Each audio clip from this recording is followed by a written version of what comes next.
Senado cheira pra todo lado, ninguém respeita a Constituição. Há poucos minutos, antes agora das 6 da tarde, o Tribunal Regional Federal da 4ª Região enviou um ofício ao juiz Sérgio Moro autorizando que seja decretada a prisão do ex-presidente Luiz Inácio Lula da Silva.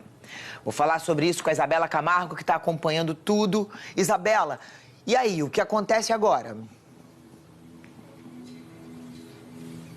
Agora, Helene, boa tarde para você, a todos que nos acompanham. O juiz Sérgio Moro já determinou a prisão do ex-presidente Lula. Repetindo, o juiz Sérgio Moro determinou a prisão do ex-presidente Lula. A decisão aconteceu poucos minutos depois do Tribunal Regional Federal da 4ª Região informar no processo eletrônico que ele já podia tomar essa decisão. Ou seja, o juiz federal, Nivaldo Brunoni, que está no lugar de João Pedro Gebran, que é o relator do caso, despachou no processo afirmando o resultado do julgamento dos embargos de declaração. Este documento foi o que permitiu ao juiz Sérgio Moro determinar a prisão do ex-presidente Lula. Eu vou ler esse documento, ele diz assim: senhor magistrado, tendo em vista o julgamento em 24 de janeiro de 2018 da apelação criminal e dá o número do processo, bem como em 26 de março de 2018 dos embargos declaratórios opostos contra o respectivo acórdão, sem atribuição de qualquer efeito modificativo, restam condenados ao cumprimento de penas privativas de liberdade os réus José Aldemário Pinheiro Filho, que é o Léo Pinheiro, já está preso em Curitiba, Agenor Franklin Magalhães Medeiros e Luiz Inácio Lula da Silva.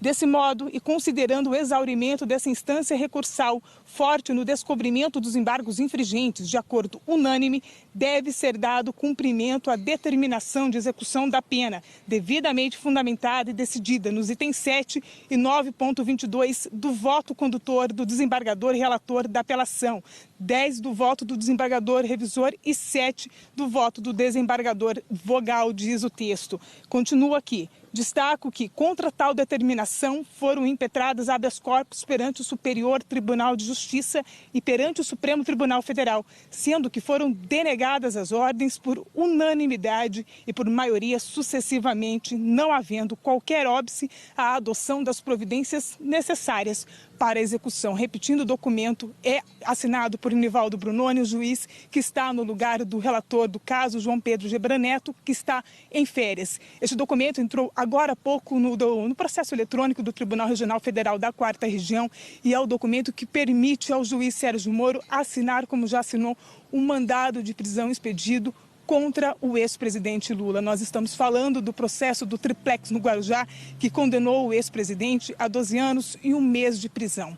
Os desembargadores de Porto Alegre, da 8ª turma, e também o juiz Sérgio Moro, eles entenderam que o ex-presidente Lula aceitou receber uma reforma no apartamento Triplex como um pagamento de vantagem indevida. O pagamento teria sido feito pela OAS, que teria gastado aproximadamente R$3.700.000 nesta reforma. Em contrapartida, a empreiteira teria sido beneficiada em contratos com a Petrobras. O ex-presidente sempre negou todas as acusações. Vale ressaltar que ainda existe uma medida que pode ser tomada, são os embargos dos embargos de declaração, mas que esta medida não é prevista no Código de Processo Penal e que, por conta disso, o Tribunal Regional Federal da 4ª Região em Porto Alegre tem como costume não aceitar este último recurso. Então, repetindo a informação, o juiz Sérgio Moro assinou hoje um mandado de prisão contra o ex-presidente Lula. O mandado que tem vínculo com esta ação que eu falei agora há pouco foi a primeira condenação, a única até o momento, do ex-presidente Lula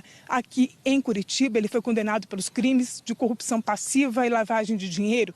Teve a pena, inclusive, aumentada no Tribunal de Porto Alegre, porque os desembargadores entenderam que era um agravante esses fatos terem acontecido e terem sido praticados por um ex-presidente da República. O ex-presidente é investigado desde 2006, agora chega aqui com esse resultado do juiz Sérgio Moro assinando efetivamente o mandado de prisão do ex-presidente Lula, no caso envolvendo o Triplex. A assinatura aconteceu agora há poucos minutos depois justamente do juiz federal, Nivaldo Brunoni, que substitui o relator do caso, João Pedro Gebran Neto, comunicar à primeira instância que a decisão pode ser tomada, ou seja, que os recursos lá foram julgados, que o resultado do julgamento de janeiro é válido e que, por conta disso, a pena pode ser cumprida. Então, eles concluem o processo lá e mandam essa documentação para o juiz Sérgio Moro para que ele dê sequência aqui na primeira instância, o que aconteceu há poucos minutos. Leilane.